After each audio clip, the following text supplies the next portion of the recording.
We have the producer of The Chosen, Chad Gundersen, on the show. Come on, man. Come on. The thing that I do love about The Chosen is that I love all Christian films. And oh, you do? You're being generous.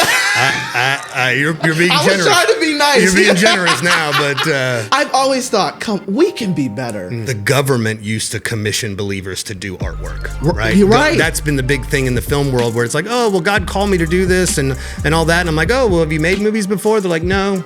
And I'm like, well, then you probably should do that. Well, no, God called me to do it. I'm like, well, God didn't call you to make crap, right? My Bible says, do all things in excellence. David, he wouldn't have been some of my Saul if he wasn't excellent in his craft of musicianship. We have this complex of like, if I go after the craftsmanship, I'm gonna get caught up in the world. And God didn't call you to do it. I mean, because we say it all the time. Chris and I almost said no to The Chosen. Really?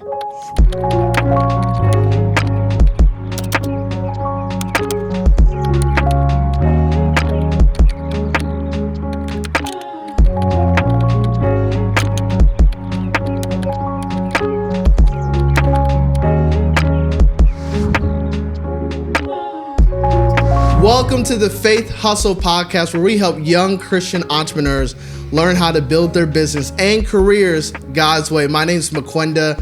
I'm your host. I've been an entrepreneur for almost 10 years, and in that process, I've had the joy to be mentored and guided by some of the most successful entrepreneurs in their fields. But they weren't just successful in the business side. They had a holistic view of success in their faith, their family, their relationships, their walk with God. They served, they were humble.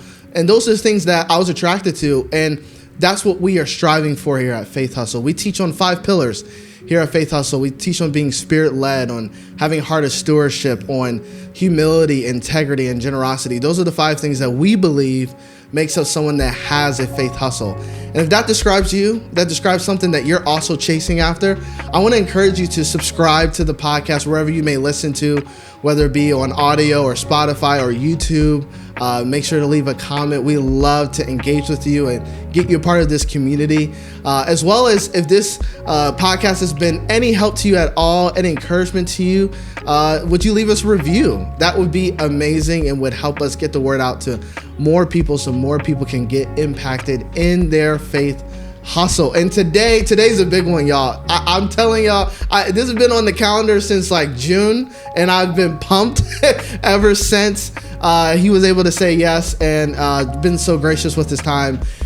We have the producer of The Chosen series, which you have probably have watched endless amounts of times and have seen the clips, and I mean, it's literally gone all over the world and has impacted so many different people, exposed the gospel to people in new areas and new ways. And we're gonna have an incredible conversation around not just production, but about impact in his story. And I pray that it inspires you in whatever your hustle is. Maybe you're wanting to get into production. This episode is for you. So without further ado, we have the one and only Chad Gundersen on the show. Come on, man. Come on. Thank you. Welcome, man. Thanks for having me, man. This is awesome. I'm excited. I'm just going to sit here and listen to you all day, man, because I'm inspired now, man. I'm just going to go do great things now. So Come on. No, that's awesome. I'm jacked up. I'm excited of just having you here for a few reasons. One, I just think, literally, I don't think I've ever seen a moment outside of the passion of the Christ. I don't think I've ever been in a moment where people who aren't saved know about a series about Jesus and how it's shifts. I know people personally that their faith has literally been shaped around the show. That maybe they were like, kind of rocky, and literally they watched the series and it's like, I don't know. It's done something I've never seen done. Yeah, the engagement has been pretty crazy. I mean, obviously we're going into our 5th season. Just got finished shooting the 5th season. Come on. So that'll be out, in the probably 6 months or so as we get through all this. But I think one of the biggest surprises is exactly what you're touching on. The people that the show is starting to engage. I mean, to be honest with you, it's getting kind of humbling. Wow. A little bit scary because, I keep saying it like, I'm like, Lord, just don't let us screw this up. Like whatever it is you're doing, right? Whatever it is you're doing with this show is beyond what we thought we would do with it, what Dallas's initial vision was for it. And now it's getting to this point where it is becoming this kind of global thing that honestly we just we didn't expect it to get to this point. And like you said, the amount of non-believers or people that were struggling with their faith or had an encounter in the past, we get a lot of comments like, that's the type of Jesus I would follow, right? And obviously we're not creating a new Jesus. We're remaining as biblically accurate as we can. But one of the things that we say is we're starting to really look at more so the humanity of Christ versus the deity of Christ. And obviously we don't shy away from the deity. We very much show that he is our Lord and Savior. We very much touch on multiple scriptures throughout it, but we also talk about the fact that Christ became man in order for us to understand the love that God has for us. And that's what I think is really drawing a lot of people. And of course, the bigger focus of the show is really about those that he chose to be with here on earth and that they were real people. I mean, I think a lot of people get this idyllic image in their head of the disciples or Mary Magdalene or Mother Mary that is almost untouchable, right? Like that they didn't have problems and they didn't struggle. And it's like, well, actually, first of all, the scripture says they did, right? It talks about multiple times where, oh, ye of little faith, right? Jesus himself said it just over and over again. How long am I going to have to be Peter's with you, chopping right? people's ears off. Come on, people, like quit doing all the dumb things that I keep telling you not to do. Not only does the Bible say not to do or do, but also you just know better, and that he personally had said while he was here. And so I think that's what's really drawing a lot of people is that they can look at a Simon Peter, they can look at a big James or a little James or any of these characters, Mary Magdalene, and just go, I've dealt with that. Because again, at the end of the day, nothing new under the sun, right? We're still dealing with the same problems today that they did 2,000 years ago. And I think that's what's really drawing a lot of people. And it is exciting to see non-believers engaging, even if it's just as simple as, you know what? It's just a good show. Like, I don't believe in this, but we say all the time, like, look, people don't believe in dragons, but they'll watch this show that's got these dragons in it because they just think it's a good show, right? And so if that's the least that we can do, because at the end of the day, the gospel is being preached. They are hearing it. Those seeds are being planted, and it's obviously not up to us. It's up to him. He's the one that reaps the harvest, not us. We just sow the seeds. And so obviously that's just been really cool. And again, pretty humbling to be where we're at right now, going into this 5th season. Have you been listening to this podcast and thinking to yourself, man, I want to start a faith podcast too? Well, guess what? You can. It's never been easier than ever to start a show and to get it out to the masses to make an impact for God's kingdom. But it's also never been harder. 90% of podcasts don't make it past episode 3, not because there's a lack of good ideas. There is a lack of good foundation of what makes a great show. Making a great show is actually an art. It's actually a skill. But good news is it's a skill that you can learn. That's why I put together a free resource for you that explains the 5 things every podcast needs to make it a great show. It's a quick read, but it will be the difference of your podcast going the distance and making an impact. Now more than ever, do we need more faith-based podcasts that enter into the space to be a light into the darkness. And I believe this resource can be your first step. All you got to do is hit the link in the description below and I'll send it to you for free.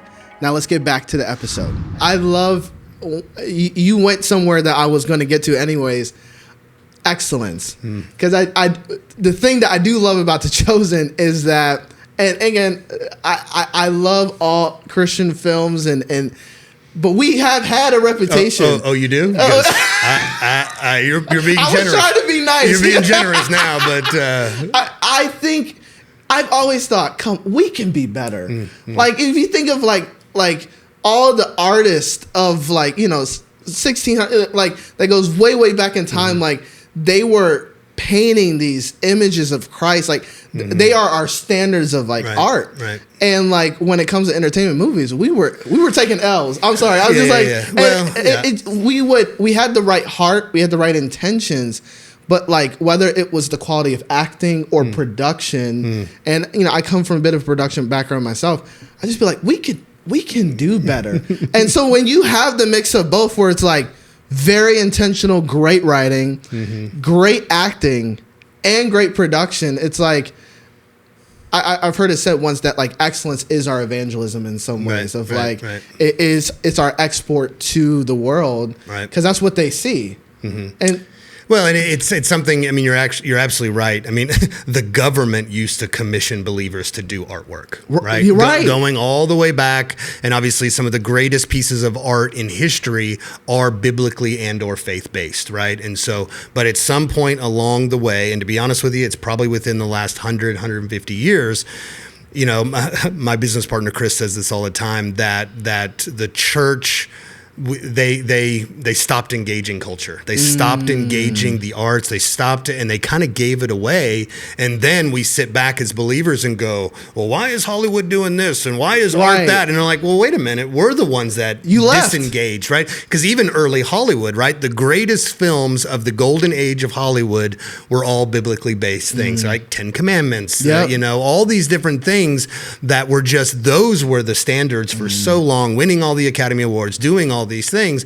And then there was just this phase in the film industry specifically where we just disengaged, where we just got away. And then of course we get mad and like, oh, Hollywood this, and the movies are bad, and it's this and that. And I'm like, well, that's on us. Right. We're the ones that disengage, not Hollywood. Yeah. Because at the end of the day, to be honest with you, and we're seeing this on our show, Hollywood will engage if they know there's numbers there, right? Yes. If they know those things, and that's fine. You know, I don't care if that's what your reason is, because it's funny, because early on in The Chosen, we kind of begged Hollywood to go, oh, look what we're doing. And they're like, Jesus stuff, we're not really all that. Yeah. And now that it's become successful, they're like, hey, what are you doing over there? And we're like, no, we're good. We don't need your help now. But obviously we are engaging, and we are excited about that, to see that.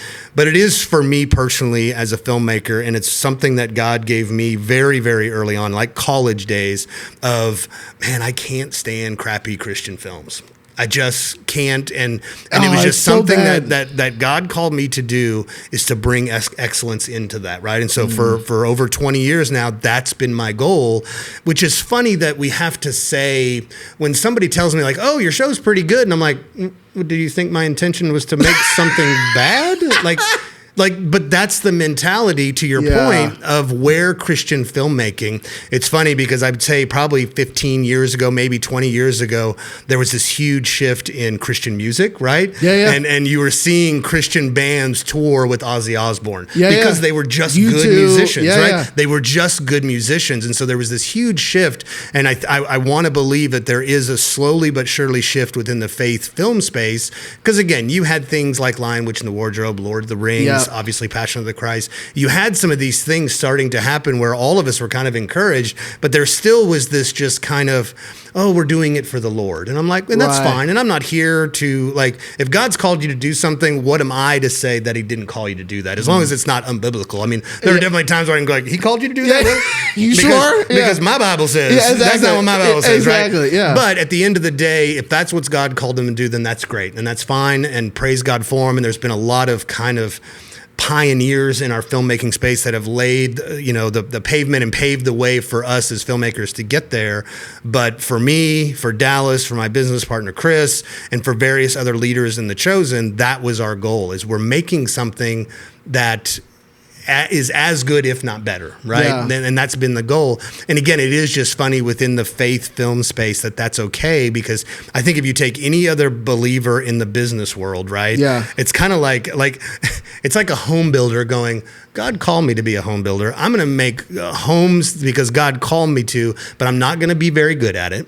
They're going to be crappy homes. They're going to fall apart. They're going to be poorly made, versus no, he's going to make the best home that he can. Right. And then he just happens to be a believer, right? Well, that is his witness. His witness is his work. Right. And so and so I think that's been the big thing in the film world, where it's like, oh, well, God called me to do this and all that. And I'm like, oh, well, have you made movies before? They're like, no.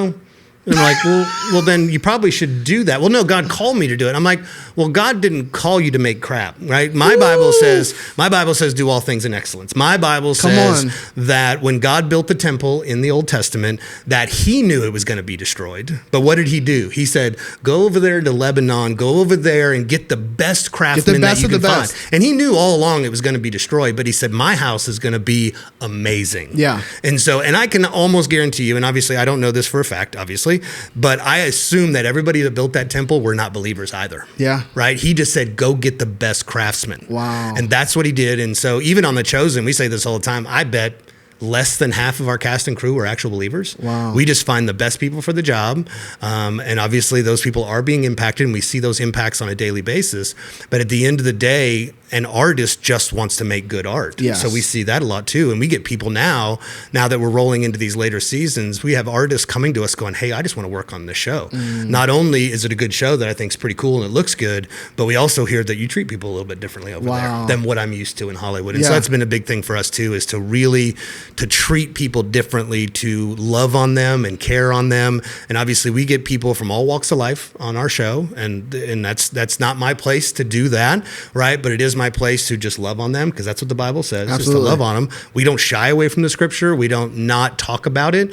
But at the same time, that it's kind of like, it's that old saying of you don't clean the fish before you catch it, right? You don't do that. No. And so it's just like, just love on them and let God do the work and you be the witness and do what you're called to do as a believer. And then obviously we have an environment of work as well. Yeah. And so got to pay our bills. We got to do those things. And so that's really kind of been one of the big focuses for us as a company. And then obviously The Chosen as well. So. Man, the Holy Spirit's on this, because you answering so many of my questions. All right, man, it's been good. All right, we'll see you later. Yeah, exactly. Go to faithhustle.com and do your thing. So. See you later. No, what I love what you said, it made me think of David, of how, he was summoned by Saul.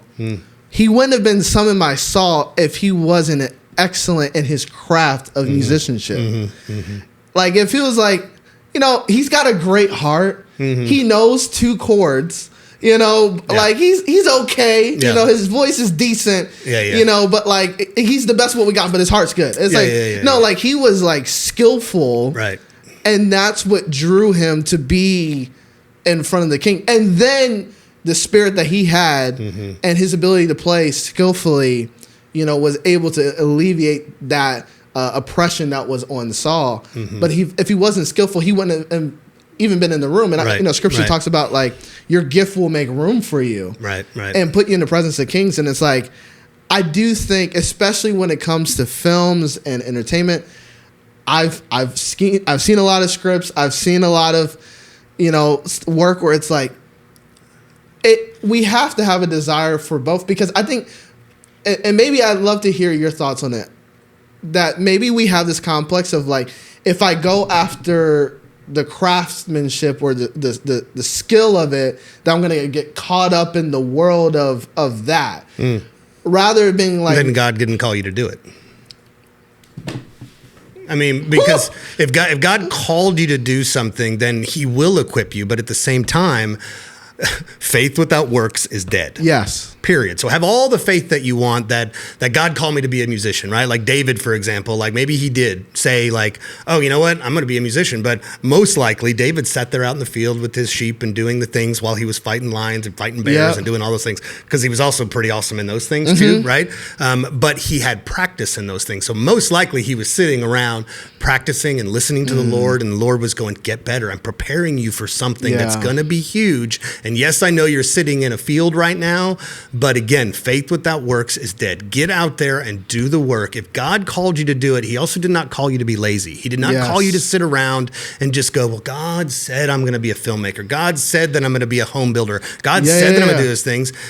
Versus go become the best freaking home builder that you can be, yeah. and then go out and become those things and be that example and love on people and show them that there is a way to, because it's also one of those things, it's very hard to be a blessing if you're not blessed, right? And so as an artist, and it's something that we focus on a lot, is pouring into that younger generation and it kind of going, okay, here's some of the pitfalls that we all ran into and that you may run into. But one of the biggest things, and we say this all the time because we have interns and we do camps and we do all kinds of things, is go get better at your craft. Don't sit around and think that just because God called you to do this, and he may or may not have, because you just made a good point. Yeah. Because we see this all the time that, we'll get interns or something and all of a sudden they see the grind that is filmmaking, right? Yeah. The crazy hours that we work, the time being away, being out in the elements, all these things. And I get some of these interns are like, maybe I wasn't called to do this. Like this look good on Instagram. This is hard, because there's just this small sliver of what we do that the public sees, the red carpets and the premieres and all these different things. And that's all great and that's fine and it's fun,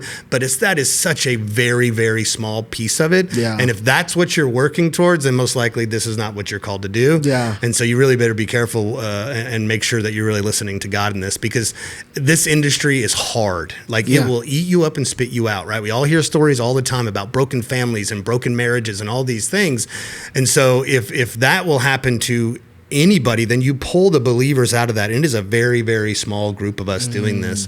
And so you better know that you're called. And I say this to kids all the time, like, you better know that you know that you know. Right. And so in learning that craft may be part of it too, because you may start learning that craft and you're like, this really isn't that fun to me. I like that glitzy, glamoury. I love to red see carpet, it and be on set and see the actors and do all these things. But do you like going and getting coffee? Do you like picking up trash? Yeah. Do you like standing in the middle of the road, stopping traffic because we got to do something? Do you like those kinds of things? Right. Because those are the things that actually get the film made or the Getting TV show permits, made. all that. All the things. That's so good. It makes me think of, because I can hear someone saying right now, okay, so like, what's my first step to that? And to me, exactly what you said of like getting experience. I think part of it is like, you have to get exposure and to excellence and exposure to it, because like you said, you might get there, you're like, oh man, this is more than what I signed up for. But part of it is like, I think biblically speaking, like David killed Goliath, right? There were other giants. People who hung around David also killed giants. I think there is something of like, if no one's in my town's doing it, like find wherever they're doing it and they're doing it at the highest level and be around them, because that will raise the standard. Because excellence is not hard to notice. You can see, right. With a plain eye. But you get around it and then you get that experience. Like for me, I was so grateful for my time. I talk about it often. I have a mentor. His name's Dan Cobb. Shout out to Dan Cobb. He gave me my first shot in advertising. I was just freelancing and didn't even finish college, but he saw something in me. He had worked on a lot of the promotion stuff of Passion of the Christ back in the day, but like he had the Chick-fil-A account for a long time, had a bunch of other different stuff they were doing, and he allowed me just to like explore it. And I got to see how they were doing. And I also saw the brutal industry of advertising and the ups and downs of it, and how like they could critique the mess out of your work. And if you don't got the stomach for it, you'll be like, oh man, like I thought this was good. Like all this different, you can get offended very easily, but they would tell, no, we're not critiquing you, we're critiquing the work. And so like that raised my standard of like even doing this show, like, and we're still growing. We're going to get better equipment, all the different stuff, but like, I can't do anything like to a lower standard. Right. Like my lens has changed, my perspective has changed. And so I do think for a next step for someone is like, okay, you're saying this, what does that mean? I think part of it, you got to get in a room with people who are actually doing it well. Right. Well, I think mentorship is a huge thing. And we've done that, again, through things like internships and film camps and, doing things like this or speaking or doing whatever. And that's been a big heart of ours, myself and Chris at Out of Order, is looking at that next generation, right? And really kind of going, okay, what are the mistakes that we made, right? Because you're going to make mistakes. And I think failing is the best thing. It is the best thing. If your goal is to only succeed, you better stop now, because you will fail so quickly that you will then go, well, then maybe I'm not going to succeed. And so, and pardon the French here, but I love to say embrace the suck. Embrace how bad it is, because if you still love it and it's so hard and it's so horrible and it's just, you know, it's kind of like, it's like athletes, right? Like it's more about the practice than it is about the game, right? Absolutely. But you have to embrace all that to get to that piece of it, that small piece. You know, for football players, it's that one game on Friday night, but you've done all this practicing and all those things. And so I think that's a big thing when kids are starting out, is to go, look, I've got to just get out there. I think mentorship is huge. And so find those people, embrace those people, be a servant to those people. Yeah. I mean, I think that's the biggest thing. I love to say is, you know, what can I do for you? Right. And hopefully your mentality is, what can I do for you? Right. And if that's the mentality both ways, well, now all of a sudden, versus give me, mine, back, don't touch my things. These are my shiny things and you can't have them, versus how can I help? What can I do? And I think even as a leader, it's something that we do all the time. It's just having that servant's heart, having that ability to go, you know what? I don't care that I'm the boss, right? And it's so strange to me because we get a lot of people on our set going, I've never even met a producer on any project that I've worked on. Really? And I'm like, huh?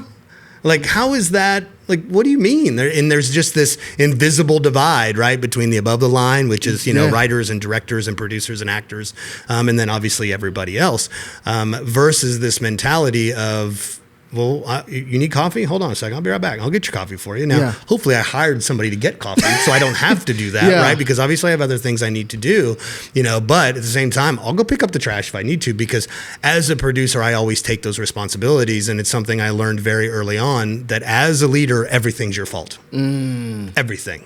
And because I remember, and honestly, the lesson actually came from Dallas, the creator of The Chosen.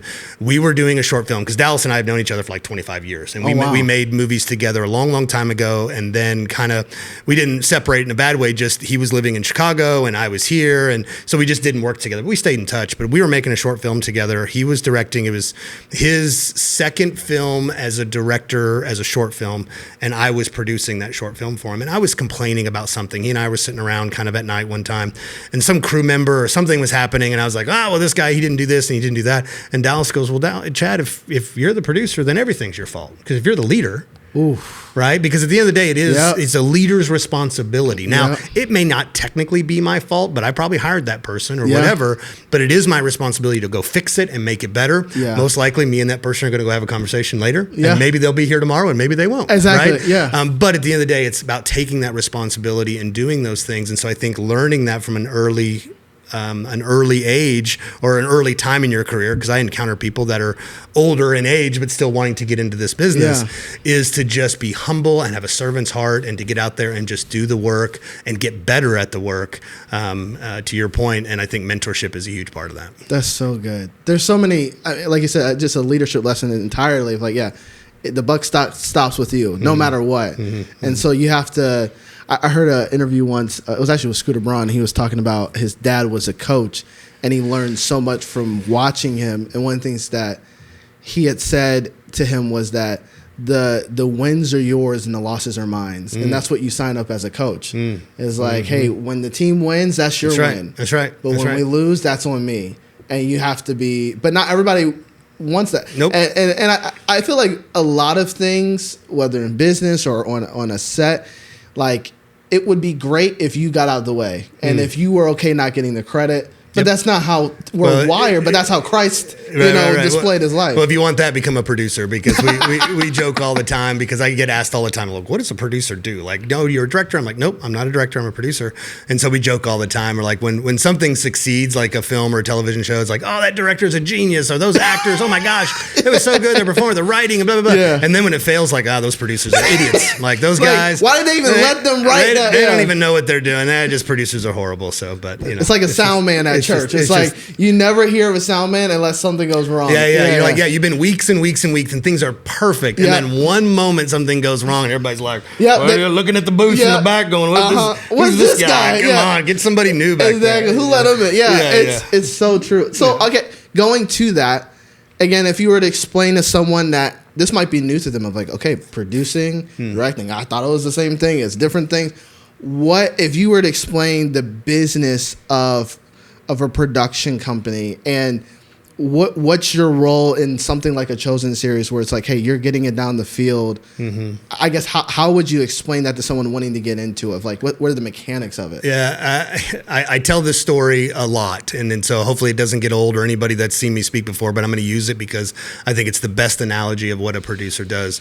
My wife was reading a book about, and it was written by a woman who was the wife of a pretty big Hollywood producer, and she just kind of got onto it. It was a podcast or something. I can't remember if it was a book or podcast, but she was reading it, and this was the analogy she uses. So I use it all the time because I think it's really good for people. It helps them understand and visualize what producers do. So if you kind of compare the film industry to a fine dine restaurant, right? So if you think about a fine dine restaurant, you want to go to that fine dine restaurant because you've heard about what's on that plate, right? That food, oh my gosh, it's so good. This new place across town, the food is amazing. You got to get there. And then most likely you've also heard like that chef, right? So it's either an established chef that maybe opened a new fine dine restaurant, or maybe a new up and coming chef that, oh my gosh, this lady's killing it. You got to go have her food. She's unbelievable, that sort of thing. So if you kind of take the chef and the plate, the chef is responsible for what's on that plate, right? It is all about that food, right? So the chef, and if you take the chef and compare it to the director. So the director would be the chef. The director is responsible for what's on that plate. So if you take that plate, kind of do this with it, make it a screen, well, that director is now responsible for everything you see on that square, whether it's the movie screen, TV screen, your computer, your phone, whatever it is. So if you take the director is the chef, right? They are responsible for what's on that plate.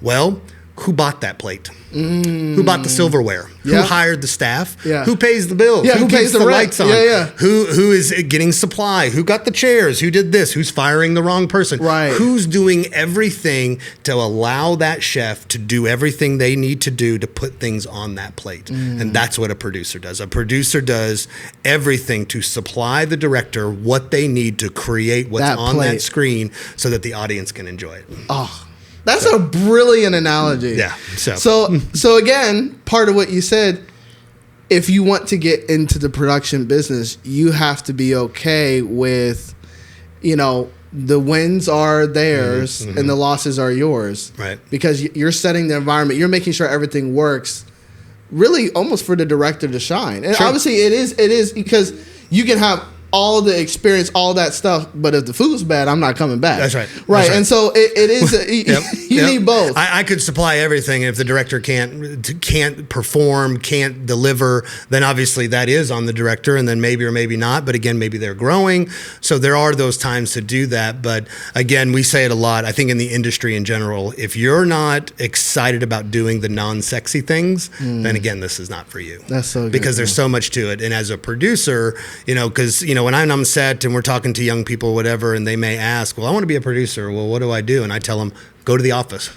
Go learn contracts. Go learn unions. Go learn how to do payroll. Go learn how to do insurance for all this stuff. And they're kind of looking at me like, well, what do you mean? You're like, well, you don't think all those things exist in order to supply what we're doing here? Yeah. And even here, it's the same thing. Like, we got to go find good mics, right? So you got to go do the research and what's good and what's bad and cameras and just the place to do that, because those are the unsexy things. Then we can sit down and we can do this, and it can sound good and it can look good and all those things. But there was effort and there was work that went into to create this environment that we're in. And so obviously there's a lot of hybrids. There are directors that produce, right? There are producers that direct. So there's a little bit of crossover, but to be honest with you, the ones that do it at a very, very high level are pretty rare, right? If you think about like a Steven Spielberg, for example, Spielberg is kind of the exception to every rule. He can both produce and direct, and that's not a normal thing. So there normally is these kind of crossover type things, and there's a lot of different kind of producers, executive producers and line producers and creative producers, and then just the producers in general and that sort of thing. So there's all these kind of divisions and different things, but at the end of the day, for me, I'm kind of that one that's just kind of overseeing everything and responsible for everything. But if things go wrong, they kind of look at me and go, well, what happened? Go fix it. And I'm like, all right, I'm going to go fix it. So, and maybe it's picking up the trash. Who knows? So. No, that's so good. That's a great breakdown of that business and knowing the things. You have to have your hands in the pot of so many different things. One of the actual questions that came to mind as you were talking was, okay, so and we were saying this off camera, it almost feels like it's not, of course, entirely this, but almost like a VC company or a venture capitalist firm of like, you have different. You're probably getting, how many scripts would you say in a month you get? Oh dear, yeah, it's a lot. It's a lot. Like your inbox is just full of projects and scripts, and of course now with The Chosen, it's been even more. But again, I've been doing this for a long time, and 99.9% of them are like, "There's no way I'm touching that." Right? Yeah. There's no way. Yeah. So okay, how do you choose a winner? Like what's a winner to you? Comes across your desk in your inbox, and you go from next. Oh, hold up. Okay, what is usually those things? Yeah, there's a million factors, right? Obviously there are just certain content that just as a believer I won't do, right? And I'm not saying that we only do overtly faith-based, right down the middle biblical stories either. Right. And we say it all the time. Chris and I almost said no to The Chosen. Really? When Dallas approached it, we're just like, really? Another Jesus story? Like, how many times do we need to tell the Jesus story, right? Yeah. Right? And the majority of those, I think... well, to a certain extent, the passion is this, but obviously the passion was just done in such a unique, amazing way. But the majority of Jesus projects are more what we say red letter to red letter, right? Yeah. It's miracle to miracle. It's literally just opening the Bible and going, all right, let's interpret exactly what we see on the page, and then we'll jump from that miracle to the next miracle, to the next lesson, to the next, whatever, right? Yeah. And that's what the majority of those are. There's no story to it. There's no structure to it. And again, there's been some really good ones that are that. But that's not what The Chosen was. And so when Chris and I were thinking about The Chosen, we're like, and I've known Dallas a long time. So I'm like, oh, well, I know Dallas. I trust Dallas. He's a good guy. I know what he wants to do. But even Dallas, The Chosen, obviously, for all of us is kind of a milestone to a project. And so I'm just like, well, okay, Dallas, let's talk about it, right? Yeah. And then I went and read the first script, and I'm like, oh, well, that's unique. That's a different perspective on how to do it. And that's what got Chris and I excited, is that it was just telling it from a new perspective and a very unique, accessible way of doing it without shying away from the scripture. And of course, we get critiqued all the time for you're adding to scripture and you're doing this and that, and that's fine. I think our biggest critics are honestly believers, not non-believers, which that's always the case. That's always the case. For the most part, we eat our own, right? That's how most believers work. Yeah. And that's fine. But again, obviously, we have a huge basis of that. And so I think, at the end of the day, of course, the project has to be good. There are certain things that we just won't do, right? Certain language, sexuality, all these different kinds of things that just we as believers are going, we're just going to avoid those things. But there's plenty of great stories to be told. So at the end of the day, we don't really shy away from anything. There's probably not a genre that we wouldn't touch, but I would say even more important that it's got to be good, because it's kind of like your point earlier. You were saying that, well, of course it has to be good. Like, why would we not make it good? But as believers, we're almost okay. Well, it's okay. God called you to write that song. I know it's horrible and that you can't hold a tune for nothing. But God called you versus, oh my gosh, that was an amazing song. The way it was written, all those things, the performance, all those things. And then you go, oh, and they happen to be believers. Well, that's kind of unique, which is sad that it's unique that believers can do things of excellence. But again, we could probably talk for a whole hour on that. Yeah. And so for us, honestly, one of the biggest factors, not the only factor, but one of the biggest factor is who we're doing the project with, right? Who is that director? Who is that writer? Who are these other filmmakers? Because now we got to think about, all right, if we're going to go spend the next year of our life or more, right? We've been on The Chosen for 6 years now. Man. We just finished the 5th season. We got a couple more seasons to do. So we have to ask ourselves, can I spend this much time with Dallas Jenkins, right? And I love Dallas to death because we go way, way back. But there's also a natural conflict between directors and producers because of what our jobs are, right? And so there needs to be that. So if anything, there's a healthy conflict between Dallas and I, and Chris is a part of that, and there's a couple of other producers, to, in a good way, fight against him, right? And again, in a healthy way, right? Because there's got to be a balance, because, it is show business, right? And I think young artists have to think about this in show business in general. So I think you can throw musicians in there, just artists in general and that sort of thing. Everybody loves the show. Look at my art. It's so amazing. Listen to my song. Well, how are you going to sell your song? Oh, I don't know. I'm just going to get out there and it's going to do, well, how are you selling your art? I don't know. Like, people are going to see it and God's going to rain down just blessings on me. And I'm like, maybe. Probably not, but maybe. And again, I'm not one. God can do some crazy things, and He has, and we can all say that. But most of the time, what happens in show business is everybody forgets about the business. They love the show, right? Yep. They love doing this and the lights, and let's sit around, and let's talk, and it's cool, and all those things. But then they're like, well, what about the business part of it, right? And that's one of the biggest things that people have to remember, that if you're getting into show business, especially for that side of it, that is solely art, right? Producers are a very good balance of both business and art, but there's a lot of like a hair and makeup artist, a costume designer, all these things. And the most successful ones are the ones that go, well, my checkbook at home is balanced. Yeah. You didn't think about that, did you? They're artists, you know? You didn't think about a business plan to help you grow, about taking classes, about doing these business things in order to go, okay, well, I probably should save this money because I don't know when my next job's coming. Right. So maybe I should be smart, which for me, my wife is, she's an accountant by trade, right? Like she has a degree in accounting. Yeah. And so it's funny that God put this artist and this accountant together because over the years of us being together, we were married 20 years this year, she has been that balance, right? Which is funny because I also build multi-million-dollar budgets, but I'm not allowed to touch our finances at home because, you know, but she's like, no. We got this. I got this. We won't talk about that, or I might not be able to go home. But you'll see God do these kinds of things of creating these balances within it. And it's that way in the industry too. So you've got to look at these business side of it. And again, that's another thing that, to be honest with you, even in film school and stuff, they don't teach enough of that, right? Go learn. Like I say it all the time. I wish I had gotten a minor in finance or business or something like that, because again, as a 18, 19, 20-year-old, like, I'm gonna be a filmmaker, it's gonna be great, you know? And to be honest with you, I didn't even think I was gonna be a producer. I mean, I was a biology major in college, so being a producer was never really on my radar. But looking at the things that God blessed me with as a leader through sports and through various other things, I can see now why He put me here, because I do love the entertainment of it, and I love the business of it. And that's something that I think a lot of people, and especially a lot of young people, start looking at that now, you know, and also things like work ethic and things like that, which, you know, come on. Work hard. No, 100%. Which, hard. I mean, you would think that would be like, no. That's not a big thing. They just, you know, and everybody wants it. I do think it's funny that the current generation is kind of getting this a reputation for being lazy and wanting things handed to them. And then for me, so I think about my kids, and if it's my kids that's being told this, well, who taught the kids that? Right. Right? And so, but that's something I tell my kids all the time. Embrace the suck. It's going to be horrible. Right. But go do it anyways. Yeah. Go do the hard things, because the hard things will get easier and then they're not hard anymore. Oh, right? And so but if you don't ever do them because you're scared of them or your parent is doing it for them.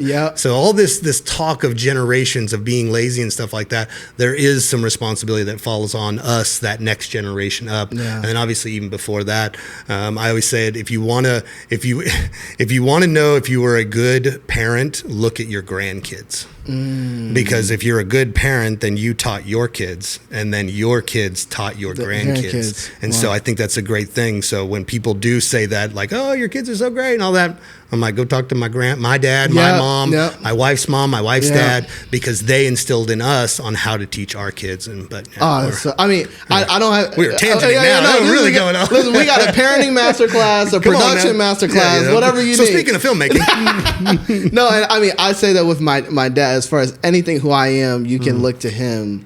And I'm just trying to be half of who he is, and the man that he is. Well, and I say that to parents all the time when they ask, like when kids want to do these types of things, I'll just look at the parents and go, tell them no. Wow. Don't do this. From looking at the parents. Don't do this for a living. It is way too hard. It is way too conflicting. It's way too tempting to go down a path that is all these types of things. But if you can sit there and tell your kid no, and they're going to go, I don't care. I know that as a young adult, right? Because there comes that point in a child's life where they got to make their own decisions. Yep. And of course, I have these moments. My son, I literally just sent him off to college, and we're so excited for him. I just saw that. Yeah. Right. And so it's all exciting, and it's it's a new phase of life. But at the same time, there are things that I look back at, and I told my son, you are doing this or you aren't doing that, and whether he fought me or didn't fight me. And now we're getting to that point where now I can't. I mean, to a certain extent, you can still tell them what to do, but it comes to the point now where I can't tell you what to do. I can advise you what to do. Yeah. And then eventually, as you get even older and you become a parent or you get married and all that, then I hope what it is you're coming to me. And I do it all the time. I go to my mama all the time. I'm like, Mom, I need some help. I need some guidance. Call my dad this week for prayer. Do all these things. Yeah. And so that's the thing that I tell parents of young people that want to be in this industry. I'm like, no, just don't. Right now, again, don't listen to me in that sense, but hopefully that you're trying to instill in your kids that this is going to be hard. And so, but if God called them to do it and they have the grit to go do it, then it doesn't matter that you're telling them no.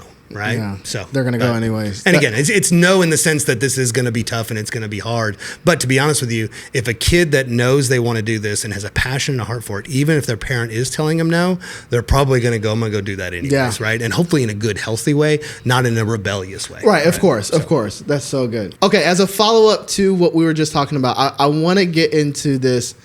You talked about, the chef being the director and the producer, like providing everything else. I would love for you to talk about the importance of a team and who you pick. Oof. I think of, and I got the book in the back here, Good to Great, Jim Collins, right? Like the business Bible, right? Yep. One of my favorite analogies, I say it all the time, is when he talks about the bus. And that it's more important about putting the right people on the bus and you not know where you're going than putting the wrong people on the bus and you think you know where you're going because you're never going to get there. Right.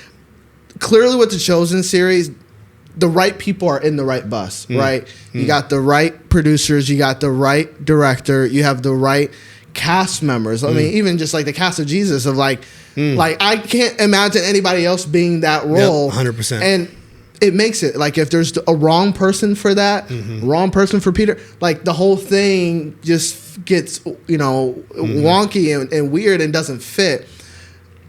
Maybe talk about the importance of and how in any business someone can learn, especially if you want to get into production, of putting people in the right seats, the right roles, and getting the right team. Right. Well, I mean, I think teams are huge, right? And to be honest with you, you do need to kind of look at it like a marriage, right? Like at the end of the day, the way marriage is set up, and again, we talked about it just a minute ago, but it now we can kind of bring it to a head here.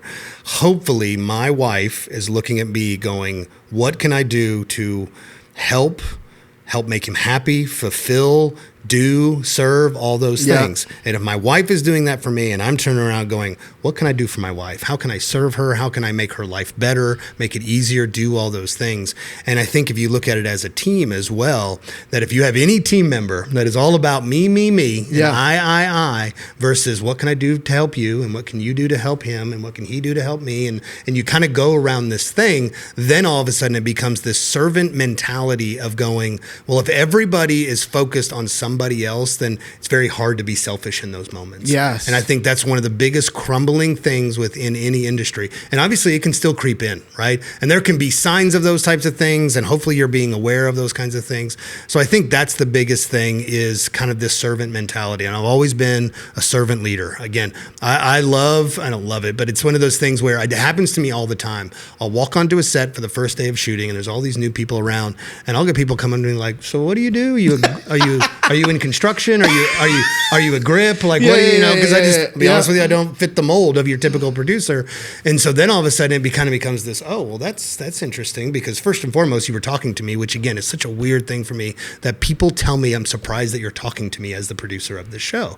And I'm just like, wow. Like, what have we gone wrong in this industry? Yeah. But it is something that's very, very true. And so I think you start with that servant's mentality. And then from there, I think the craftsmanship is so huge.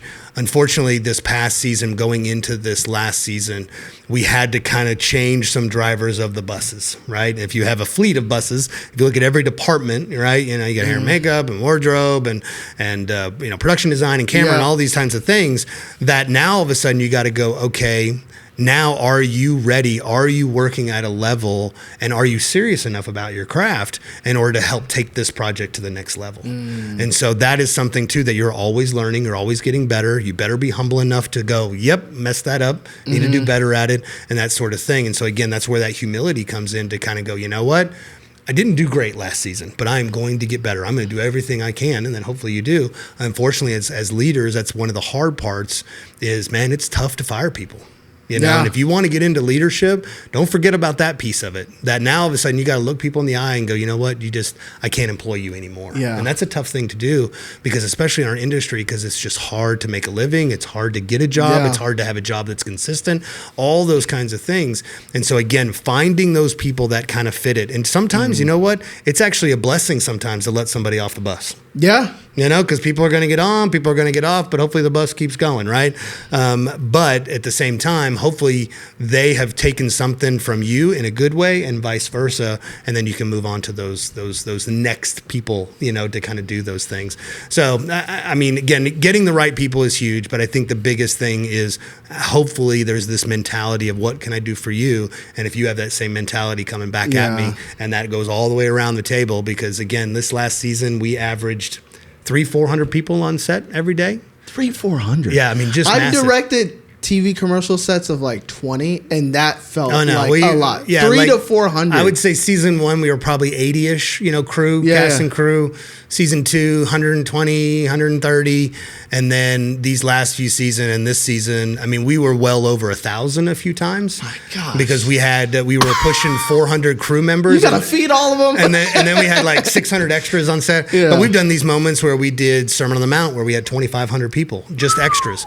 Then we did Feeding of the 5,000, where we literally had 5,000 people on set just as extras sitting in a field. Those are actually 5,000 This ain't people. no AI. No, we did, and it's an interesting thing, because we did talk about that whole thing of doing AI, but the engagement of our audience created this thing where we didn't want it to be fake. We wanted it to be our audience. We wanted it to be the fans of the show. And so we've even talked about when, you know, you're watching some footage and you're like, oh, there's a little bit of a gap right there in that, you know, like we had 2,500 people and there's this little gap back here.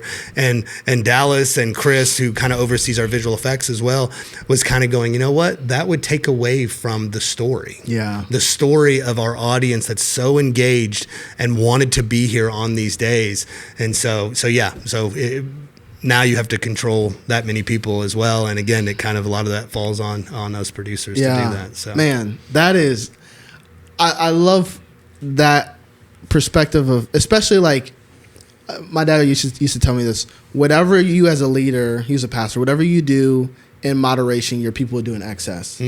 And so if you want to, it's a great line. So if you want to, whatever you want in your organization, you have to go first. Right. It's all top down. A leader goes first, right?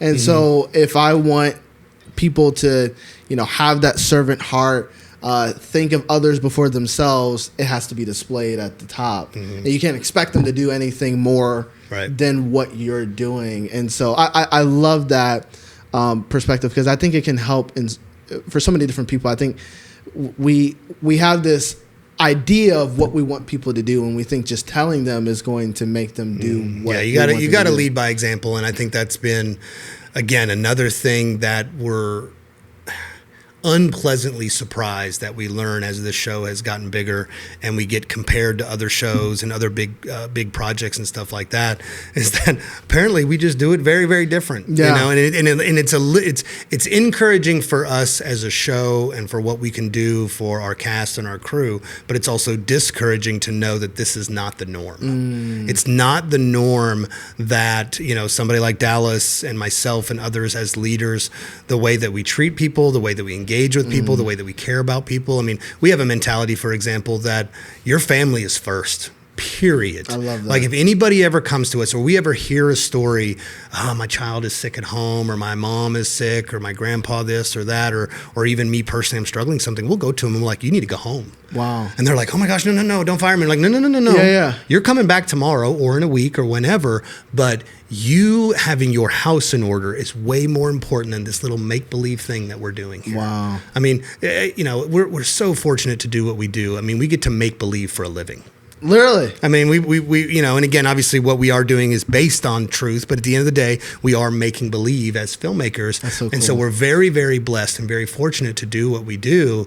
But yet again, if things are crumbling at home, and it is such an amazing thing to see the look in people's eyes to go, you're going to let me go, not fire me. Yeah. And maybe even pay me. And then not that we pay everybody just to leave, right? You got to be careful, right? Because you got budgets and stuff like that. But again, it's how we read a book called Unreasonable Hospitality. My friend Jansen, he was just on the show. Read that book. He just and posted about it. And it's so great because I worked in the restaurant industry for a long time. I worked at fine dine restaurants and just normal restaurants. So that book for me, I'm like, resonate, I gotta read it, right? yeah. And it's just so great. But again, that's the idea, is that people are almost surprised by your generosity, right? Which again is kind of a sad thing, that you're to be nice and courteous and giving is a surprise to people. I mean, it's such a sad place to be. But at the same time, it's fun to let God use you in those ways and go, how can I bless you and help you? But then it gets the best work out of people too, right? Yeah. If they know that, oh, my kid is good now, my mom is well now because I got to go spend some time with her and she's all good, and now I don't have to think about that. Now I can focus on my job and I'll be even better at my job. And if anything, it endears them to go, now this family has treated me like family. You're going to give and your I want to best. treat them that same way. That is amazing. I hope because again, too, what I try to encourage with Faith Hustle. So the reason that behind the name, the spelling of it, how I spell it, there's only one H, and it's all together. So technically there's two H's, and everybody spells it wrong. The reason why I have it one H is like, I don't see it as different. Right. No, it's good. It isn't too... Yep. In the same way, business ethics is laughable to me. There is no business ethics. It's just ethics. That's right. That's right. And it's like either have it or you don't. Yeah. And you can't be one hat here, one hat here. Right. Right. You're going to be what James says, unstable, right? Like a double-minded man. And so... My favorite book, James. That's my book. James has been kicking my butt this year. And it's been good. It's been good. There's so much leadership, just amazing nuggets in that thing. So great. Go read James. Go read the book of James. Reasonable Hospitality and the book of James. There you go. But I just love that perspective. And I want to encourage more folks. Like, yes, your industry, that might not be the norm, but that's where our difference is. That's where we're called to be a light in a darkness, where someone, has probably been on sets where, they're getting cussed out at and all this different stuff. What, you want to do what? Like, no, you're on my clock. You're on my, and it's like, even just being able to show that kindness, it's like, and I'm sure for those who, like you said, maybe half of the cast who might not be born again, that's their witness right there of like, oh, this is different. Like, y'all are not just talking about, we're not just making a show about Jesus. You're actually, I see it. Right. And I think that's just, and there's a reason why it comes across, that spirit of that comes across. Right. When you're watching it. Man, last kind of question here. Well, and this kind of just came to me as you were talking. I'm sure there's been tons of testimonies, and I'm sure, like you said, I'm sure it's just humbling. You're just like, man, like, I mean, I'll get a DM from someone, and I'm like, oh my gosh, like this is just a podcast, and that's right. So I can only imagine something like The Chosen. What has been your favorite testimony? It might be hard to even narrow it down, but what's your favorite one that you've heard of, like, man, that it just hit you? Or maybe one recently that you heard. I mean, unfortunately, you're right there. Unfortunately and fortunately, you're right in the sense that there are just so many, and they come in constantly. And, and a lot of those are obviously more the impact of what the show is doing out in the world. Yeah. But, it's interesting because as a project, and I think you could even take your podcast, at the end of the day, who knows what's going to happen with any given project, right? Yeah. There are amazing movies, television shows, podcasts, whatever, that are yet to be discovered, but they're so good, and for whatever reason, people don't know about it, right? And then there are things that become global phenomenons that you watch and you're like, that is the worst piece of trash I've ever seen. How is this thing so successful, literally, right? So I've always taken the mentality of, look, there's only so much I can do to control what happens with the content once it gets out there, right? There is marketing and there is distribution and all these different things that, yes, again, it's that whole faith without works. There's a lot of work to be done to hopefully spread the word about your project, right? And whether this is a faith-based project or not. So there's not a whole lot we can do. And for whatever reason, we've been very, very fortunate, and God has blessed The Chosen in a way that nobody saw coming, right? Now, again, we've got some genius people doing their genius things to do. They're using the gifts from God to do what they do on the marketing side, the social media side, and all these different kinds of things to help the show become this global success. And obviously, hopefully, we're making a good show that justifies it becoming that. But at the end of the day, it's very difficult and to control that or know how that's going to do. One thing we can control is how we do things on a daily basis with our cast and crew, right? That is something that we are in control of, right? I'm not in control of those people or how they do things or how they act or how they respond. And so that's important to us because that is something that God put on our heart is how are you treating these people? How are you loving on them? How are you respecting them or disrespecting them or whatever it is? And so those are the stories that I get more excited about than the impact that the show's happening, and it may be in Australia, it may be over in Japan, like who knows? Which again, awesome to read these testimonies and we get literally thousands of them about how the show is impacting, which is awesome. But I think probably one of the biggest stories is one of our actors, and heck, he's been on like the 700 Club about talking about his testimony and, not saved. We were building, so we have a city that we built down in Midlothian, right? A kind of a first century city, kind of a 2-acre first century Capernaum type city that we've built down there. One of the construction team working on that, which was technically not an industry construction, we brought in an outside company to build this town. One of those construction workers met one of our actors, just kind of at lunch or doing whatever, because they were building the town while we were still shooting. And so there was just some interaction and stuff like that. Well, this construction worker took this guy to basically a revival in a local church in the DFW area. Wow. And the guy got radically saved. Wow. Like spirit-filled, radically wrecked, saved. Wow. And it's just, and just to hear that through somebody that, and again, you hate to say it, but an actor, one of the stars of our show, going with a construction worker that technically isn't even a part of the show because he wasn't part of the construction crew of our show. He was an outside construction crew. But again, kudos to that guy to reach out to this other guy and go, hey man, you just want to go to church? We're doing this thing. And he just, now he's just on fire for the Lord and that type of things. But we've seen people, again, kind of reinvigorating their faith or rededicating their lives. Obviously we've seen salvations and stuff like that. So when you hear those kinds of stories, but to be honest with you, even more so, to hear non-believers on our show, again, people that may live a different lifestyle that what believers may or may not approve of. Right. But for that person, for those people to come to myself, to come to my wife, and to come to others and go, thank you for just loving on me. Wow. Like, and it's just like you sit there and go, golly, that is what is missing so much in our industry and our world in general is just love on people. Yeah. Like quit doing all the judgy, angry, you can't, you shouldn't. The Bible says, and again, all those things may be true, but at the end of the day, God called us to love on people. I'm not saying to shy away from the gospel. I'm not saying to condone their lifestyle, but to be honest with you, 99% of the people, when they are living in a certain lifestyle that may just be different or outside of biblical whatever, they know that. Yeah. You ain't got to say something. Yeah. And if anything, they're actually looking to you to go, well, the reason why you're suffering, the reason why you're heartbroken, the reason, and that's just horrible versus like, you know what? Yeah. We can talk about it if you want to, but I'm not here to just go, and just fix it and be better and love the Lord and do all the things. Because at the end of the day, there is literally technically only one sin that matters. Yeah. Whether you love the Lord or whether you don't. Wow. Whether he is your Lord and Savior or whether he is not. All that other stuff is secondary to that, right? It's because it's love the Lord your God with all your heart and all your, that's the number one. Even Jesus said it, right? Yep. So that one. Then these other ones we can talk about. But if that's the one that you start with. Absolutely. Because if you start going, again, it's kind of like I'm going to clean the fish before I catch it, right? We talked about that. You can't have that. You got to go, well, maybe we should talk about that, right? And then let those other things happen and God will take care of the rest. And so those are the big things to us is just to see people and love on people and to engage with people and then for them to go, you know what? I kind of like the kind of believer you are and the rest of these people are because this isn't what I've encountered in my life. That's so good. Yeah. Man, that's powerful. And listen, and God does the work, right? And I think part of what I've had to learn because I do come from where that old school mindset of like, get them, get them. You know? And there's a time for that. I'm not saying there's not time for that, but then there's also, So. But I think the reality is this. I think sometimes, I'll say it in this way.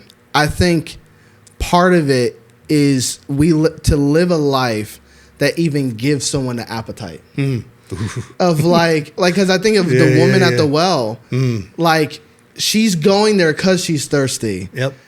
Jesus, says, yeah, you got 5, or 6 million, or 5 million you've been with. The 6th one you're with, not your husband, right?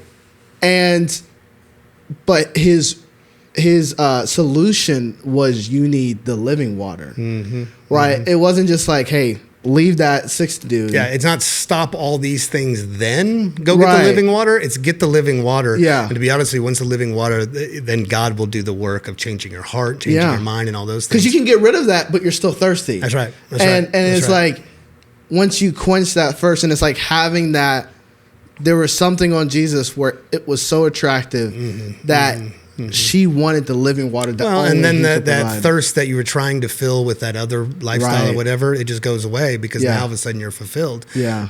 Because that's the way even Jesus did it. Jesus, most of the time, and again, there were times that he got a little rowdy, but honestly, you got more rowdy with believers or so-called believers, right? Yeah. Flipping tables and doing all that sort of stuff. Pharisees, which get ready in season 5 because that's coming. So a little nugget there. Come on. I'm not giving anything away. It's in the Bible, right? It's just how do we do it, right? Yeah. But I think that's been a big thing is that first and foremost, almost all the time, Jesus loved on them first. Yeah. But then he did turn to them and go, you know what? Go and sin no more. Yeah. Like, do what you're going to do. Right. And I love you and God loves you. And that's where we need to start it. But, maybe you should just look at that too. Like, but he also didn't go, like, you didn't find him the next day and go, well, did you stop? Exactly. Like, just give me some time. It took you a while to get into that lifestyle or whatever it is and doing the things that you're doing. Now it may take you some time to get out of that, but God is obviously faithful and he'll fulfill those things. That's good. I mean, if Peter can be the head of the church, and come on, man, we got a chance. That's right. Man, thank you for being on, man. I am just awesome. So I feel, I always say this almost every episode, I feel spoiled that I get to see this before anybody else does. Come on. Get to like experience it and bring different people in like yourself. So thank you for your time, what you're doing with The Chosen, how it's making an impact in the kingdom, and again, how it's raising the standard in, faith films and how we can have excellence and passion and impact and all that stuff. And so thank you for being here, man. Pleasure. Thanks for having me, man. This was awesome. This was a lot of fun. It was so fun. Let's do it again. I know. That's the problem is we'll just kind of keep going. We just keep going. Round 2, man. Let's do it. Let's do it. We'll have it soon for season 5. We'll do it. I'll be back. Thank you so much for watching this week's episode of the Faith Hustle podcast. We hope you were encouraged, inspired, and feel equipped to walk out your faith hustle. If you want to come on this journey with us in growing in our business and faith, I encourage you to subscribe to the podcast, whether it be on audio platforms like Apple or Spotify or YouTube. We would love to take this journey with you, and we can't wait to see what God does in your business. We look forward to seeing you soon.